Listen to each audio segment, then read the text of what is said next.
Today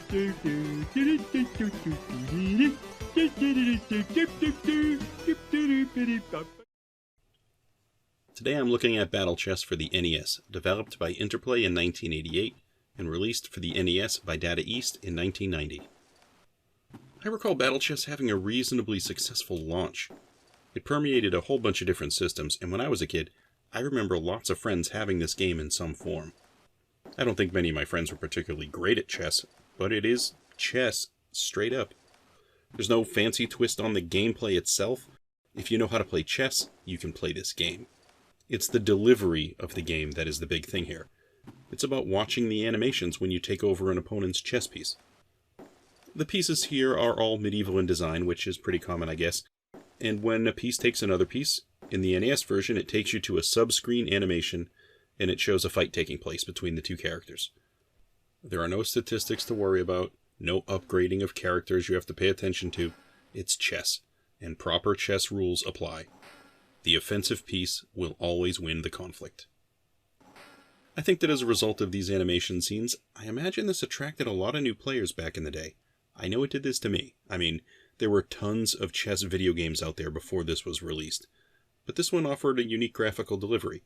I know a lot of people played this game just for these animations, just to see the different conflicts between all the different pieces.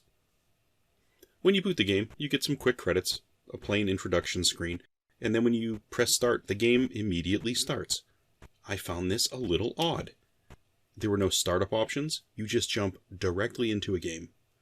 I figured there would be variables to adjust before you started, like the difficulty setting, the number of players perhaps. Turns out there is an options menu, but it's after the game starts. You have to press select to bring it up. There are certainly a few useful things you can select here. I mean, you can turn off the medieval pieces and go with boring old chess pieces. I don't know why you'd want to do that, because that's the one novelty of the game, but you can if you want to. You can also adjust the color you're going to play. You can play red or blue. And most important, I think, is probably the ability for you to ask the game to suggest a chess move for you.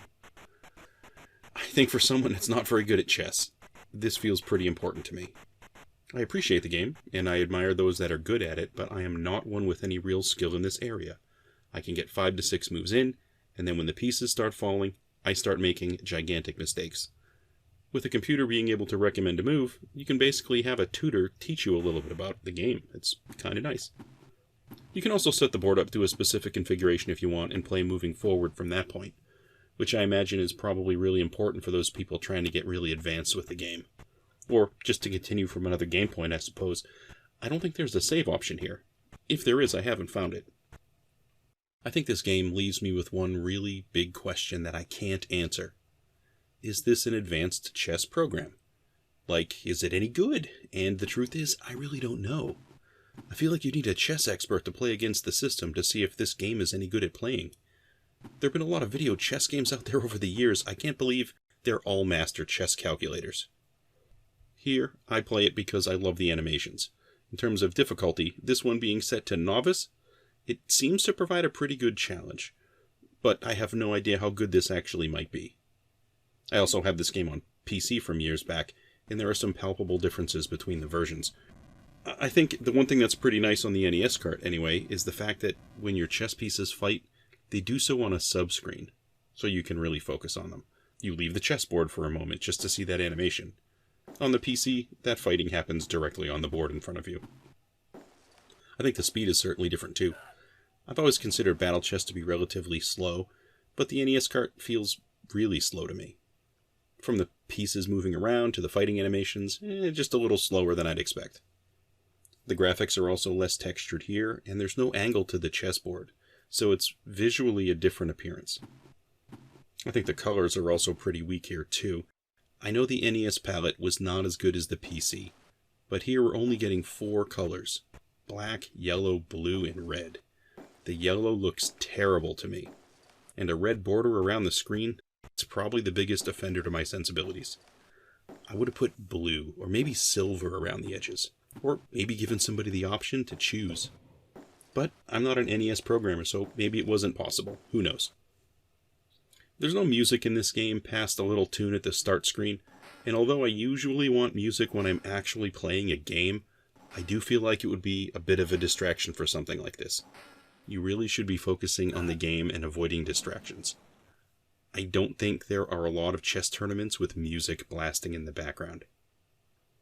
But there are some sound effects when you go into battle mode, but here, they're generally pretty grating, and it's not something I want to listen to.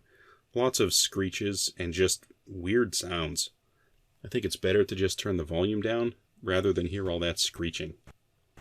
So, Battlechess for the NES. The graphics and colors aren't that great, but overall, it's chess. It's okay.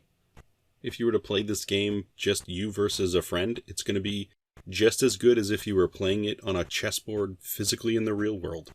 So, you should know what you're getting. I guess I'd really like to know for this one if the AI is any good. I mean, I just have no clue, and it's the biggest thing that's kind of over my head right now. Maybe it's great, maybe it's terrible. I just know that I'm not able to beat this system. If you're a skilled chess player and you give this one a go, you might have a better idea about the challenge here. So that's all I have today for Battlechess for the NES. Thanks for stopping by to take a look, and if this is your type of video, please feel free to like it, subscribe, and all that good stuff, and hope to catch you on another one.